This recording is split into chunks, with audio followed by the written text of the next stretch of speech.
Hello friends, ओम श्री गणेशाय नमः। ओम नमः शिवाय। आप सभी का स्वागत है आपकी अपनी यूट्यूब चैनल पर।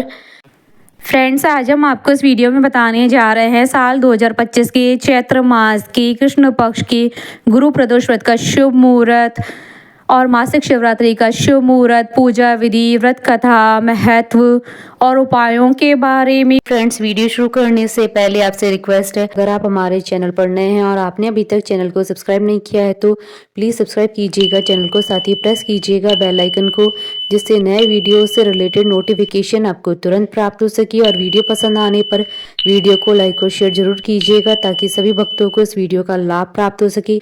और कमेंट बॉक्स में ओम नमः शिवाय जरूर लिखिएगा। हर मास की प्रत्येक त्रयोदशी तिथि भगवान शिव जी को समर्पित होती है। त्रयोदशी तिथि को ही प्रदोष व्रत रखा जाता है। भगवान शिव और माता पार्वती जी की विधि विधान से पूजा अर्चना प्रदोष काल में की जाती है। मान्यता है कि प्रदोष काल में की गई भगवान शिव और माता पार्वती जी की पूजा भक्त की सभी मुरादें पूरी करती है, भक्त के सभी संकट दूर हो जाते। पंचांग के अनुसार साल 2025 में चैत्र मास की कृष्ण पक्ष की त्रयोदशी तिथि 27 मार्च 2025 गुरुवार के दिन है। साथ ही इस दिन मासिक शिवरात्रि का व्रत भी रखा जाएगा। दोनों व्रत एक साथ होने के कारण भगवान शंकर जी की दुगनी कृपा प्राप्त होगी। गुरुवार के दिन आने वाले प्रदोष व्रत को गुरु प्रदोष व्रत के नाम से जाना जाता है। प्रदोष व्रत कलयुग में शिव जी को प्रसन्न करने के लिए खास व्रतों में से एक है। हिंदू धर्म शास्त्रों के अनुसार माह की त्रयोदशी तिथि में सायंकाल को प्रदोष काल कहा जाता है। इस प्रदोष व्रत को मंगल कार्य शिव जी की कृपा दिलाने वाला माना गया है। त्रयोदशी व्रत करने वालों को 100 गाय दान करने का फल प्राप्त होता है तथा ये सभी प्रकार के कष्ट और पापों को नष्ट करता है। इतना ही नहीं, गुरु प्रदोष व्रत शत्रुओं का विनाश करने वाला माना गया। श्री सूत जी के अनुसार शत्रु विनाशक भक्ति प्रिय व्रत यह अति श्रेष्ठ है। वार मास तिथि सर्व से व्रत यह अति ज्येष्ठ है। गुरु प्रदोष व्रत करके जीवन की कठिन से कठिन समस्याओं को सुलझाया जा सकता है। निसंतान दंपति गुरु प्रदोष का व्रत करते हैं तो उन्हें उत्तम संतान का वरदान मिलता है। किसी भी प्रदोष व्रत में भगवान शिव जी की पूजा शाम के समय सूर्यास्त से 45 मिनट पूर्व और सूर्यास्त के 45 मिनट बाद तक की जाती है। यदि आपका विवाह नहीं हो पा रहा है और हर बार कोई ना कोई रुकावट आ रही है या फिर आप अब तक संतान सुख से वंचित है तो आपको गुरु प्रदोष व्रत अवश्य करना चाहिए। फ्रेंड्स, अब आइए जानते हैं गुरु प्रदोष व्रत और मासिक शिवरात्रि के शुभ मुहूर्त के बारे में। हिंदू पंचांग के अनुसार साल 2025 में चैत्र मास की कृष्ण पक्ष की त्रयोदशी तिथि 27 मार्च 2025 गुरुवार के दिन है। चैत्र कृष्ण त्रयोदशी तिथि प्रारंभ होगी 26 मार्च की रात्रि यानी 27 मार्च की सुबह 1:42 पर और चैत्र कृष्ण त्रयोदशी तिथि का समापन होगा 27 मार्च 2025 को रात्रि 11:03 पर। प्रदोष काल पूजन का समय रहेगा 27 मार्च 2025 को शाम 6:36 से शाम 8:56 तक। कुल अवधि 2 घंटे 20 मिनट है और चैत्र कृष्ण चतुर्दशी तिथि प्रारंभ होगी 27 मार्च 2025 को रात्रि 11:03 से 28 मार्च 2025 को शाम 7:55 तक। निशिता काल पूजन का समय रहेगा रात्रि 12:03 से रात्रि 12:49 तक। कुल अवधि 47 मिनट है। फ्रेंड्स, अब आप हमारे चैनल पर ज्वाइन बटन को दबाकर हमारे चैनल के मेंबर भी बन सकते हैं। हम हमारे चैनल के मेंबर्स के कॉमेंट्स को टॉप प्रायोरिटी पर रखकर उनका रिप्लाई करते हैं। फ्रेंड्स, अब आइए जानते हैं गुरु प्रदोष व्रत की पूजन विधि के बारे में। गुरु प्रदोष व्रत के दिन व्रती को प्रातः काल उठकर नित्य कर्म से निवृत्त होकर शिव जी का पूजन करना चाहिए। पूरे दिन मन ही मन ओम नमः शिवाय का जाप करें। पूरे दिन निराहार रहें। त्रयोदशी के दिन प्रदोष काल में यानी सूर्यास्त से 3 घड़ी पूर्व शिव जी का पूजन करना चाहिए। शाम को दोबारा स्नान कर स्वच्छ श्वेत वस्त्र धारण कर ले। पूजा स्थल अथवा पूजा गृह को शुद्ध कर ले। यदि व्रती चाहे तो शिव मंदिर में जाकर भी पूजा कर सकते हैं। 5 रंगों से रंगोली बनाकर मंडप तैयार करे। पूजन की सभी सामग्री एकत्रित कर ले। कलश अथवा लोटे में शुद्ध जल भर ले। कुश के आसन पर बैठकर शिव जी की पूजा विधि विधान से करे। ओम नमः शिवाय कहते हुए शिव जी को जल अर्पित करे। इसके बाद दोनों हाथ जोड़कर शिव जी का ध्यान करें। ध्यान का स्वरूप करोड़ों चंद्रमा के समान कांतिवान त्रिनेत्रधारी, मस्तक पर चंद्रमा का आभूषण धारण करने वाले, पिंगल वर्ण के जटाजूटधारी, नीले कंठ तथा अनेक रुद्राक्ष मालाओं से सुशोभित वृद्ध हस्त त्रिशूलधारी नागों के कुंडल पहने व्याघ्र चर्म धारण किए हुए रत्न जड़ित सिंहासन पर विराजमान शिव जी हमारे कष्टों को दूर कर सुख समृद्धि प्रदान करें।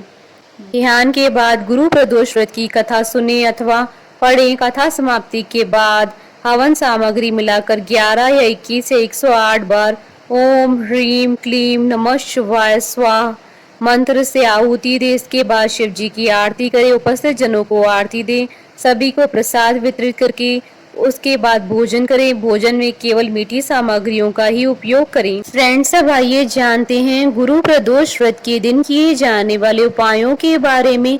जिन दंपतियों के विवाह को लंबा समय हो गया और संतान नहीं हो रही है तो वे गुरु प्रदोष व्रत की किसी भी ऐसे मंदिर में जाएं जहां पूरा शिव परिवार मौजूद हो, मतलब वहां शिव जी के अलावा माता पार्वती, गणेश जी, कार्तिकेय, नंदी की मूर्तियां भी हो। ऐसे शिव मंदिर में समस्त पूजन सामग्री लेकर जाएं। शिव जी का अभिषेक केसर के दूध से करें। बाकी शिव परिवार को जल से स्नान करवाएं और पूजन करें। शुद्ध घी का दीपक लगाकर गणपति संतान स्तोत्र का पाठ करें। मिठाई का नैवेद्य लगाएं। इस उपाय को करने से शीघ्र संतान सुख मिलता है। जिन युवक युवतियों का विवाह नहीं हो रहा है वे गुरु प्रदोष व्रत का संकल्प लें। व्रत के दिन सूर्योदय के समय पीतल के लोटे में शुद्ध जल में हल्दी, गुड़ और थोड़ी सी चने की दाल डाल लें। उसे केले की पेड़ की जड़ में अर्पित करें। कच्चे सूत को हल्दी से रंगकर केले के पेड़ के तने पर 7 परिक्रमा करते हुए लपेटें। इसके बाद वहीं पर गाय के घी का दीपक जलाएं और पीले रंग के आसन पर बैठकर बृहस्पति स्तोत्र का 7 बार पाठ करें। घर वापस आते समय केले के पेड़ की जड़ से थोड़ी सी मिट्टी लेकर उसका तिलक करें और भगवान विष्णु जी का ध्यान करें। इससे शीघ्र विवाह के मार्ग खुलने लगते हैं। ध्यान रहे इस दिन पीले कपड़े धारण करें। यदि आप लक्ष्मी सुख पाना चाहते हैं तो गुरु प्रदोष व्रत के दिन स्नान के जल में केसर या केवड़े का इत्र डालकर स्नान करें। इस दिन पीले वस्त्र धारण करके भगवान विष्णु और माता लक्ष्मी जी की पूजा करें। विष्णु भगवान को पीले और माँ लक्ष्मी जी को लाल गुलाब के फूल अर्पित करें। पूजा में पीला कपड़ा, चने की दाल, बेसन की बनी मिठाइयाँ या पीले फल जैसे आम, केले, पपीता आदि रखें। इसके बाद विष्णु सहस्त्र नाम का पाठ करें।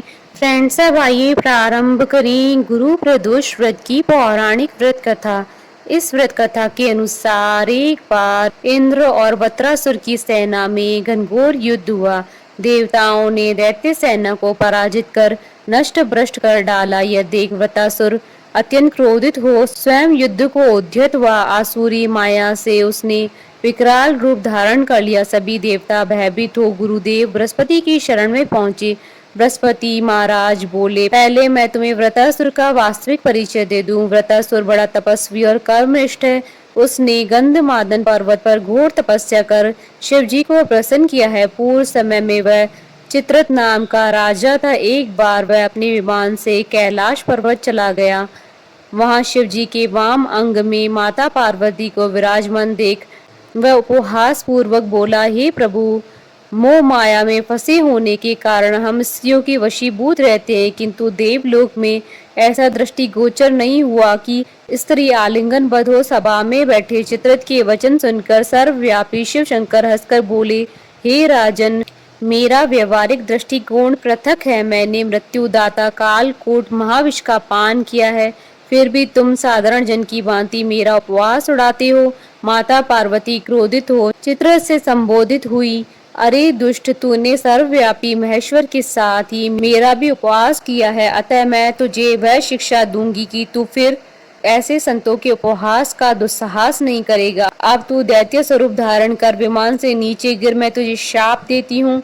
जगदम्बा भवानी के अभिशाप से चित्रत राक्षस योनि में प्राप्त हुआ और त्वष्टा नामक ऋषि के श्रेष्ठ तप से उत्पन्न हो वृत्रासुर बना। गुरुदेव बृहस्पति आगे बोले, वृत्रासुर बाल्यकाल से शिव भक्त रहा है, अतः हे इंद्र, तुम बृहस्पति प्रदोष कर शंकर भगवान को प्रसन्न करो। देवराज ने गुरुदेव की आज्ञा का पालन कर बृहस्पति प्रदोष व्रत किया। गुरु प्रदोष व्रत के प्रताप से इंद्र ने शीघ्र ही वृत्रासुर पर विजय प्राप्त कर ली और देवलोक में शांति छा गई। अतः प्रदोष व्रत हर शिव भक्त को अवश्य करना चाहिए। बोलिए भगवान शंकर माता पार्वती जी की जय। हमारे साथ इस वीडियो में अंत तक बने रहने के लिए आपका धन्यवाद। ओम श्री गणेशाय नमः। ओम नमः शिवाय।